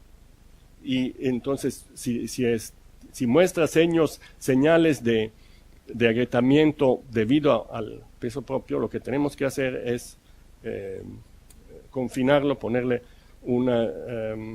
elementos que restrinjan su expansión lateral, y con eso vamos a tener una resistencia muy superior.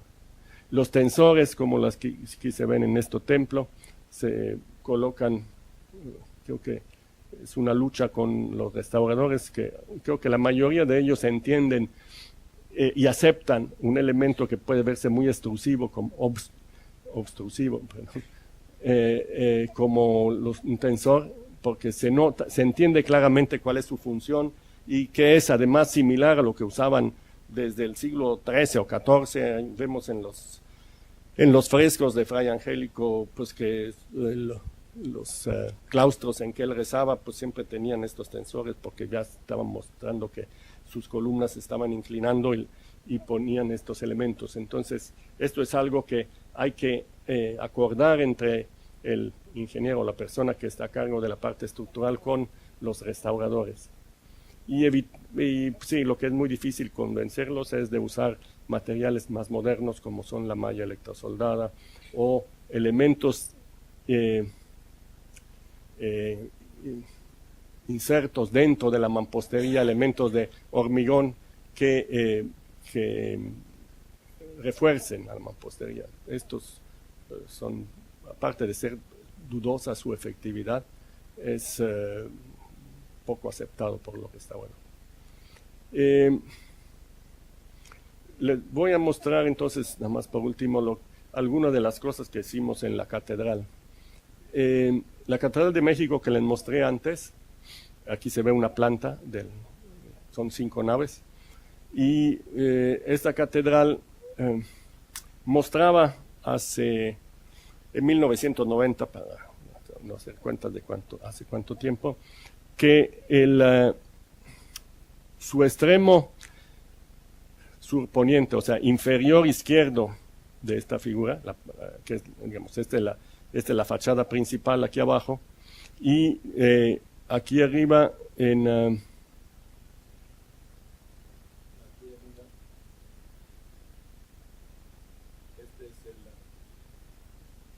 esta columna es donde comienza el altar, ahí atrás. Entre ese punto y en la esquina había 2,40 metros de diferencia. Este punto de aquí estaba 2,5 metros más bajo que el punto de allá. O sea, usted entra y cuesta trabajo. O sea, es una subida una subida muy notable. Pero eso, del punto de vista estructural, era lo menos grave. Lo más grave era que estas 4 columnas, las últimas 4 que se ven ahí en el centro, que soportan, además de la bóveda, soportan la cúpula, estaban desplomadas 57 centímetros, 57 centímetros hacia el poniente, o sea, hacia la izquierda, y 45 o algo así hacia el sur, que es hacia abajo. Y esta de aquí, pues, entonces, estos eran elementos de 20 metros de altura que soportaban gruesamente 1,000 toneladas cada uno. Entonces, tenemos una carga de 1,000 toneladas, una columna que está desplomada, digamos, grosso modo la diagonal, o sea, la máxima son 60 y tantos centímetros, que entre 20 dan 3%. Tenemos un desplomo de 3% y con ese desplomo queremos bajar una carga de 1,000 toneladas. Eso había empezado ya a generar daños, fisuras verticales en las piedras de la columna, y que nos indicaban, pues, como que el inicio de un colapso, de una falta de capacidad por carga vertical. Entonces lo que se hizo fue primero un tratamiento del suelo, bueno, no un tratamiento, primero unas medidas, digamos, en el suelo, de medidas geotécnicas, y se emprendió una campaña de lo que se llama subexcavación. La subexcavación consiste en lo más elemental del principio. Si algo está más alto, lo que hacemos es quitarle suelo abajo para que el suelo se vaya asentando, ¿no? Y vaya atrás de eso la propia cimentación. Afortunadamente, eso se obtuvo construyendo lo que llamamos unas lumbreras, unos pozos dentro de la propia, desde el sótano de la catedral hacia abajo, se construye un pozo, el fondo suficientemente grande para que se pueda operar en su fondo, o sea, quiero decir, de 2, no recuerdo, pero como de 2 metros de diámetro, y luego a 20 metros de profundidad se sacan unos, con las mismas perforadoras con que hacen los sondeos geotécnicos, ¿no? Se sacan unos cilindros de suelo de 15 o 20 centímetros de diámetro y en forma radial, la zona que sea, y se deja a que el peso propio vaya cerrando ese cilindro. Como por el volumen 20 centímetros es muy poco, o sea, no produce un efecto local muy importante, se redistribuye bastante. Entonces, en el orden de unos cuantos días, eso queda cerrado y uno puede sacar otro cilindro de suelo.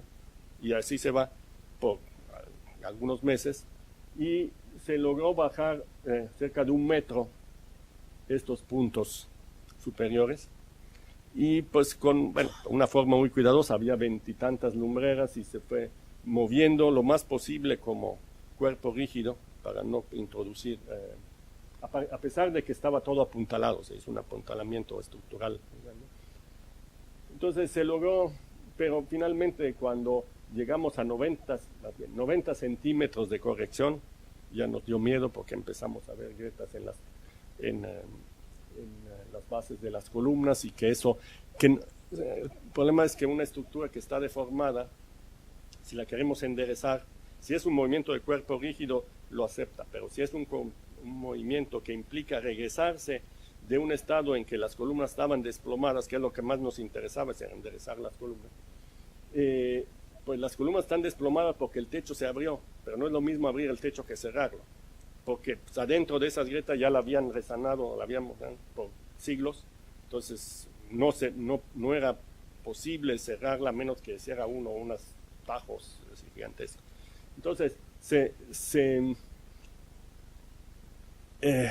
enderezó 90 centímetros de los 240 y ahora está en lugar de los 240 está con unos 50 de desnivel, lo cual, pero el desplomo de la columna que llegaba a 3% ahora está en 2.3 o 2.2, que pues está mejor, pero tampoco deja del todo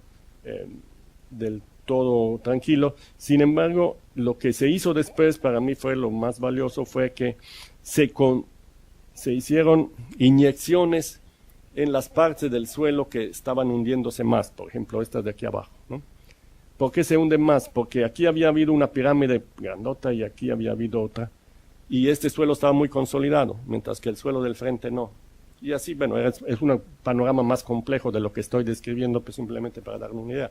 Entonces, la parte más deformables ahora se inyectaron con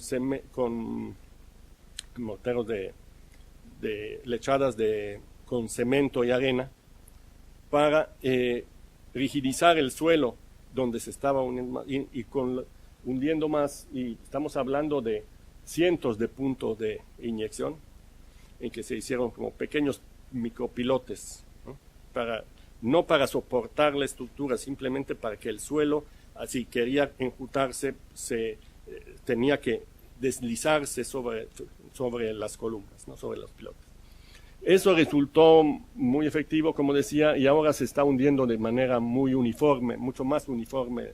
La catedral no se ha enderezado lo que queríamos, pero por lo menos nos deja tranquilos en cuanto a que el problema no está aumentando de manera significativa. Además,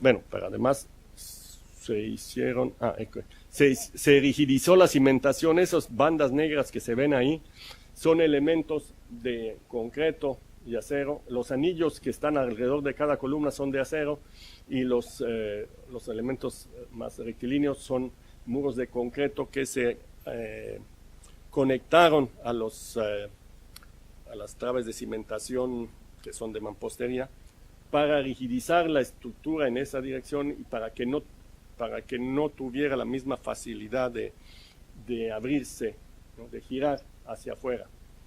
Y estos anillos de aquí son para evitar la posibilidad de que las bases de la columna se agrietaran por tracción.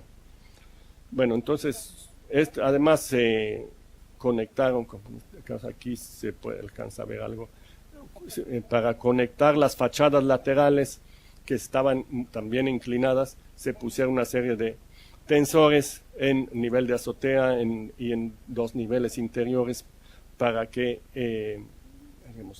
evitar pues este giro hacia afuera que estaban presentando. Estos son solo unos ejemplos.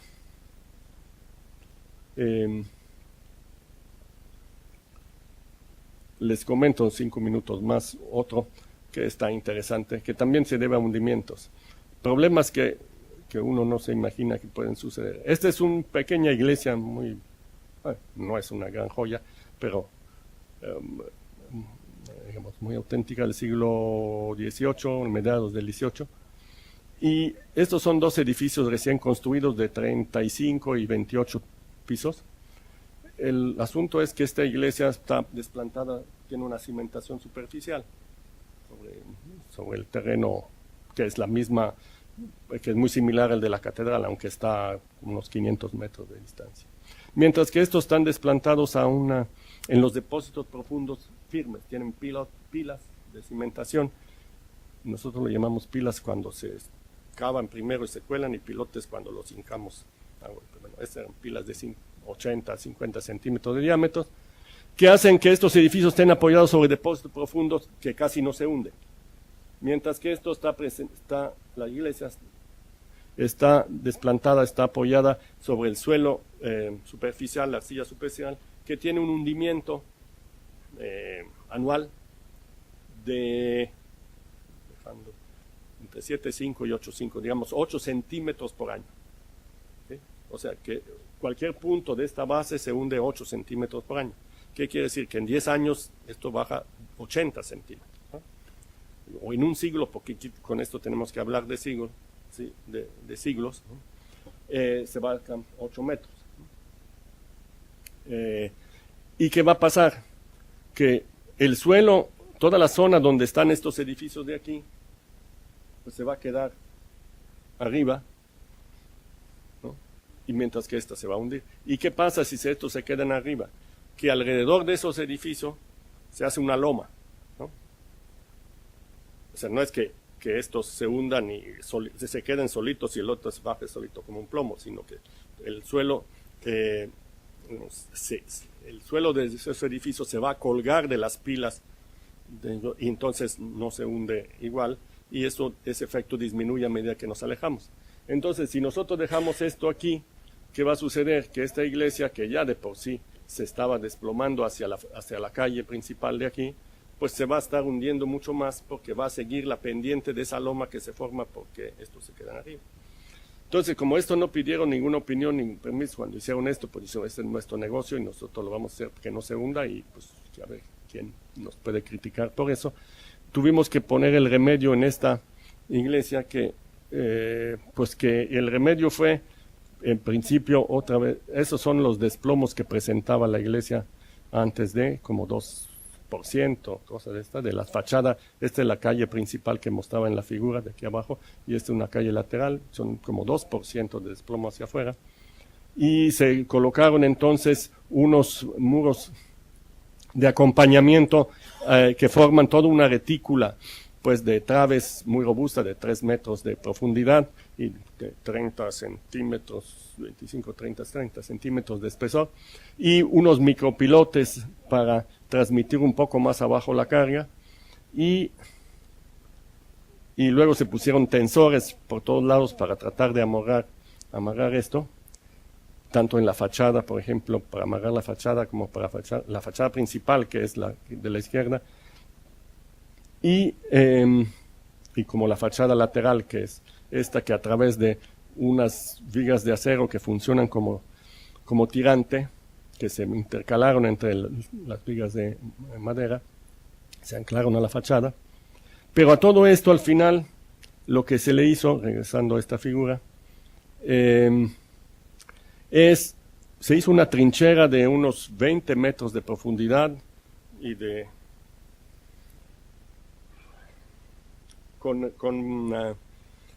nuevamente con perforaciones con equipo de sondeo para geotecnia. Se hicieron una serie de perforaciones perforaciones de 10 centímetros de diámetro a cada, no recuerdo si fueron 50 o 70 centímetros de separación, para formar una sección débil alrededor de este monumento, y esas perforaciones se les inyectó un gel, que no sé exactamente de qué fue, para que eso formara una superficie deslizante, lubricante, digamos, entre esas dos partes, para que cuando el suelo cuando la iglesia quisiera hundirse, porque el suelo de abajo estaba hundiendo, no fuera interferida por la tendencia del suelo de alrededor a quedarse por el efecto de los edificios. Entonces se supone que esa loma, que se va a presentar un escalón, digamos, al lado de la iglesia, en que el suelo que está fuera de la trinchera se queda arriba y la iglesia con todo se va bajando, y que se va a ver muy mal, pero no hay ninguna entrada ni nada que tenga que hacer allá atrás. Entonces esto permite dar cierta bueno, hay que vigilar si esto, lo que no sabemos bien es cuánto dura ese efecto. En algunas pruebas que se hicieron en los primeros 2 o 3 años eso ha funcionado, y esperemos que funcione a largo plazo, si no va a haber que volver a perforar para volver a formar esa barrera deslizante. Pues dado el tiempo, voy a quedarme aquí y pues, estoy a su disposición para si tienen alguna pregunta, y muchas gracias.